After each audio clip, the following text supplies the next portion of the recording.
In this segment, we will be discussing how can we get over the top. Let's say that we're right here at the water level, and we want to get all the way up here to the top of the mountain. So it seems like it's a long ways to go, and it's a difficult journey. Actually, I have made this journey in the physical world, but we're going to do this now in the virtual world as we take a look at we'll take a look at the next section here in getting the paper done, and we're going to be working on creating the paper draft, which is in our English 128 module objectives. So in this particular module, what we'll be doing is a variety of activities, and in order to accomplish and be able to continue to do certain activities or certain outcomes not only during the course, but after we leave the course and move on to other courses, the workplace, other activities in life. So the first thing, of course, is we will continue to be looking at what constitutes a reliable source and how can we find reliable sources that we can relate to our topic and to our claim. We're going to continue to review the different types of sources.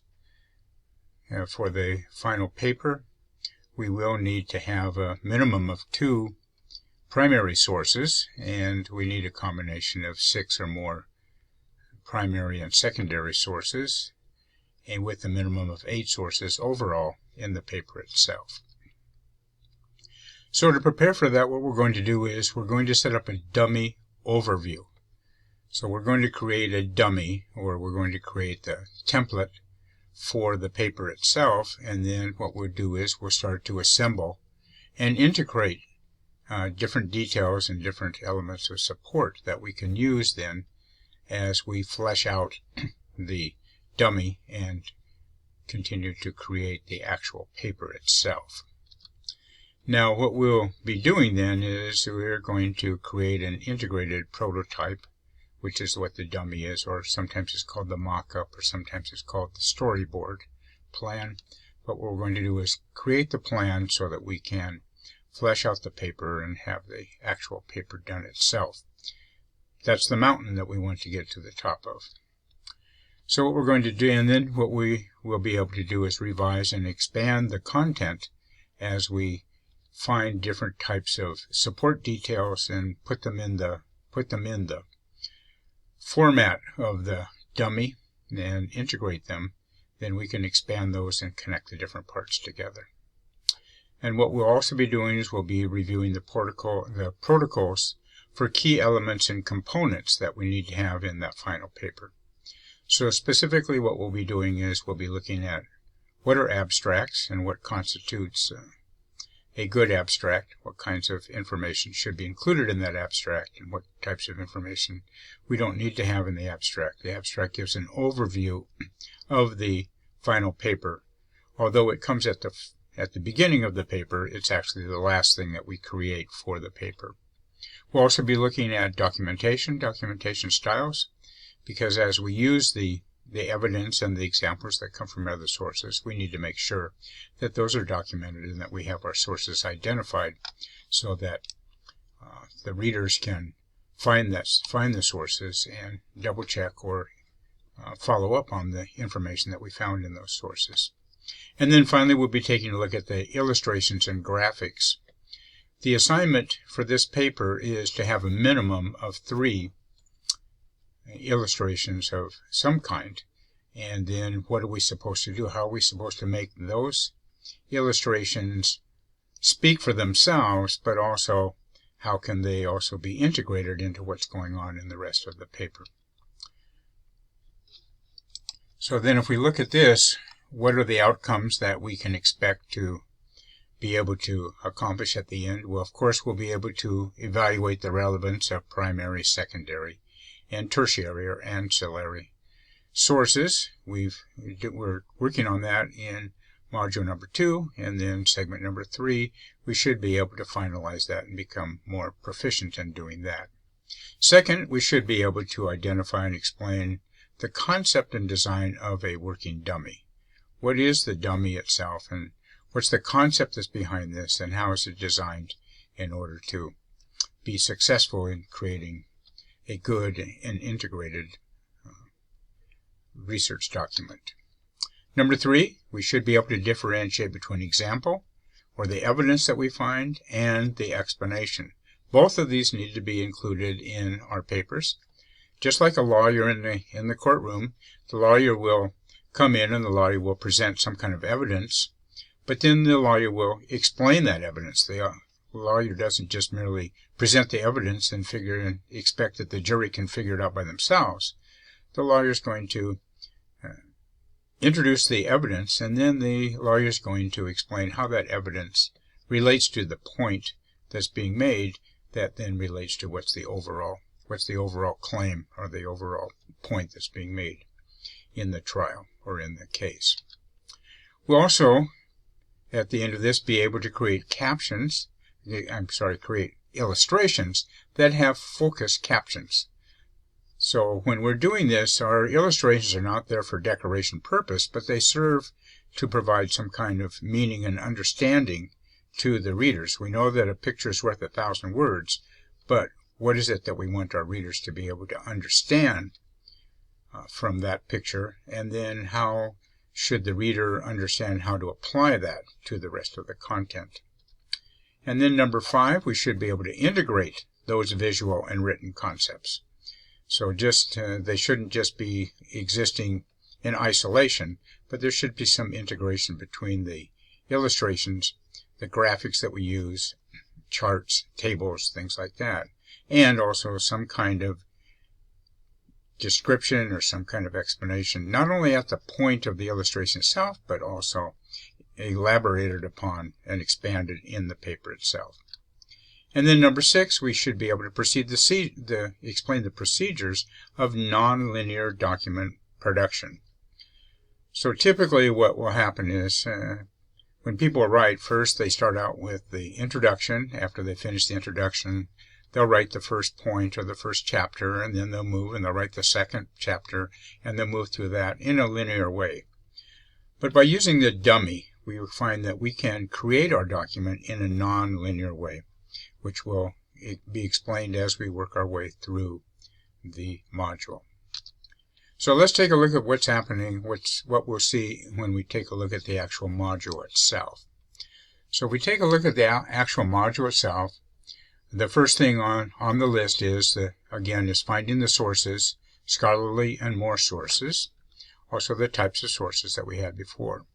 Then we're going to be taking a look at what are the actual guidelines for the dummy. What do we need to do in creating that dummy? And then we have a checklist. What is it that we need to make sure that we check as we're working through that dummy? In the module, we have a sample. So we have a sample of a dummy that was created that is investigating or doing some research on the killer bees.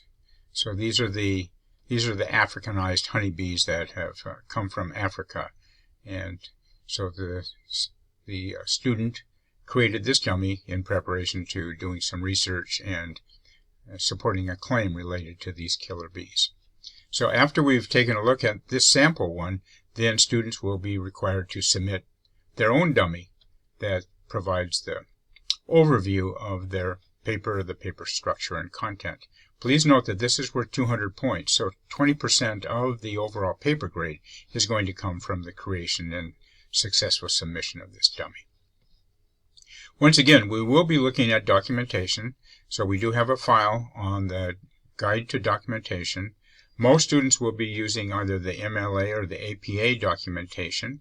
The CMS and the CSE documentation styles are also accepted for this paper, but mostly students will use the MLA and the APA because those are used more widely in academia and in the workforce. We'll also be taking a look at what are the guidelines for formatting a good illustration, and then we're going to have some discussion on illustrating the paper, which students will need to post and respond by the date to be determined here. And then we'll also be taking a look at writing the abstract. Although, once again, it is the first part of the paper, it is the last thing that is being written. And then we're going to take a look at some samples of 5 abstracts, and we'll have a discussion on how would we rank these, which ones do we think fulfill the requirements for the abstracts, and which ones don't. And then, after we finish this, then we'll be up to segment 4, where we can actually complete the actual paper itself. And when we do get to this point, I will provide a sample of about a half a dozen to maybe as many as 10 sample papers that were turned in the past. The student names have been removed from them, but you'll be able to open them up and take a look at what were the grades that the students got on these papers, and then also what kind of comments did I write on the paper, so you can see the good ones, what kind of good things did those students do, and you can see the students who didn't, or the papers that didn't turn out so well, what kind of mistakes or errors or missteps did those students take, so you can avoid those on your own. So this will essentially, as we take a look here, this is the guidelines for the dummy that's going to be in there. So we see there's a link here for the instructions. There's a link that gives us the PDF of the template for that, and then here's the link for that Killer Bees sample that was done in fall of 2018. And when we get into the actual explanation, there is a YouTube video that does go over all the different parts of that sample dummy, so you can watch that as it scrolls through that, and then it will talk about the abstract, which comes at the beginning, of course, then the historical background, the paragraph with the claim, the question and the claim, and then the paper plan paragraph. These 3 together form the introduction to the paper. Once the paper plan has been presented, and in this case, in the Killer Bees one, there were 4 major topics that were covered in this particular dummy. And then the body and the main text, there's a section here that explains what was done and how was it done for the main text body of the paper in the preparation here on the dummy. And then there's an area for the conclusion. In the particular sample dummy, there was no conclusion yet because, of course, the research and the paper hadn't been written yet. And then at the very end, there is the source list, either the works cited if it's using the MLA, or the references if it's using the APA or the CSE. Now, once again, we're focused on the natural sciences, so we're focused on what is going to be testable, fact-based, and what we can make predictions. The purpose of our research is to make predictions as to what's the probability of certain things happening, what are the patterns that are taking place. And as always, this also includes the applied sciences. So once we have the dummy all done, basically that takes us to the top of the mountain, and it's all downhill. It's all downhill from this point as we head towards our destination of completing the final paper and then being able to submit it.